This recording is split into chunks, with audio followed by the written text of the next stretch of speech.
All right, we're standing by with Coach U. Bruins, much like we did the last time we played Johnson, coming away with a very close victory, 81-77. Coach, we had to battle. It went back and forth.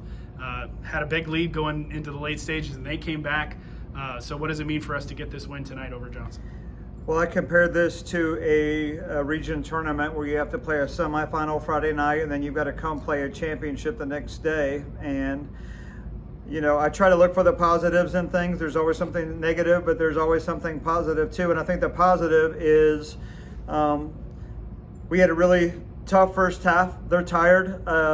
We had a very long road trip, the longest trip the Bruins have ever taken on the road, and we just got back from that. And they played a little bit tired, a little bit unfocused in the first half.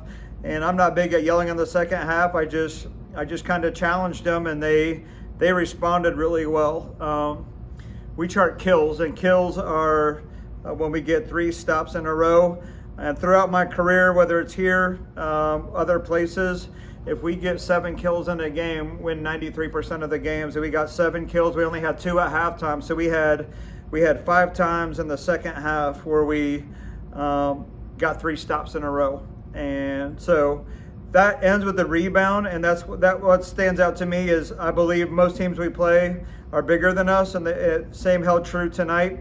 The rebounding was really close at halftime. I think we were only up 1 at halftime, and we ended up getting 43 rebounds, and they got 32. Stefan shot really well from the foul line, and we had 2 guys in double-doubles. And again, you know, we lost Devin. Devin was the number 5 leading scorer in the nation when we lost him, and you just can't pretend like everything is going to go along smoothly, and you're not going to have some bumps. He's done that basically for 3 years, and so we're not going to immediately find a fix. But we had 4 guys in double figures. We had 25, 15, 10, and 14.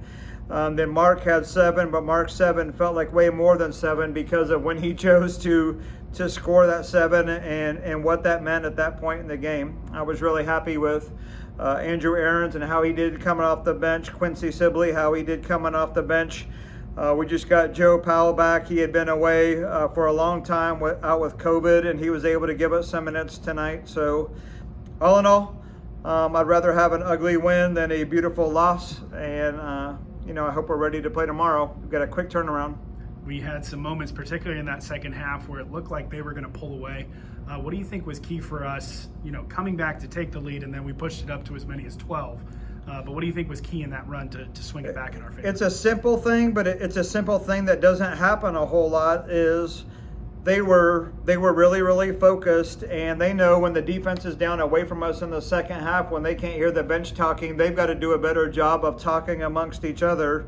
And they weren't perfect at it, but they did a much better job talking in the second half. And when 5 people are talking, just like in any relationship, if there's good communication, good things are going to happen. And that really put them on the same page. Johnson is really good at what they run out of their ball screens, and it gives them an advantage. And they've got a really good left-handed driver in 0, a really good right-handed driver in 1. And so either way they come off of screens, they're going to be really, really dangerous. And they got to their shot chart in the first half was all there right around the basket, and we really pushed them out and made them take tougher, further out contested shots in the second half. Like you said, very quick turnaround. We play once again tomorrow afternoon, Southeastern. Again, a good team, a team that knocked us out of the regional tournament last year. What do we take from tonight into this quick turnaround tomorrow? Southeastern, if anybody were to look at the record, they would not have a great record, but I would ask anybody to look at the top 10 in the NCCAA. There's only one team with a winning record in the top 10. That's just how it is at our level. And Toccoa's at the top of our league right now. I think Toccoa's either 5 or 6 in the last poll in the nation, and they just beat Toccoa last night. And so you've got a team who just beat a top 10 team, a higher ranked team than what we beat. And again, they beat us last year. So their record is not indicative of how good they are. They're always bigger than us. They really, really push the tempo.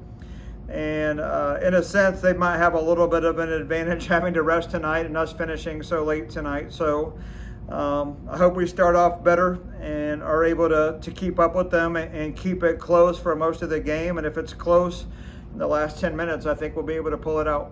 All righty. Thank you, Coach. All right, thank you.